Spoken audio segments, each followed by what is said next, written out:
Good morning. I have a question for the U.S. Department of Homeland Security, USCIS.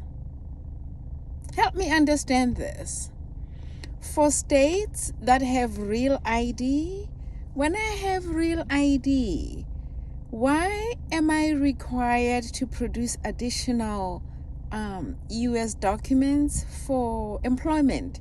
Real ID already tells the whole story about my status in the United States. So why the duplicity? I don't understand that. Why are we shuffling so much paperwork around? Some of us are ready to get going. Real ID tells everything about my status. Let me know, isn't it enough evidence about how I'm here? Some people are still asking how I got into the country. Let's get this straight. I guess what I'm suggesting is, if I produce real ID, that's it. That's all.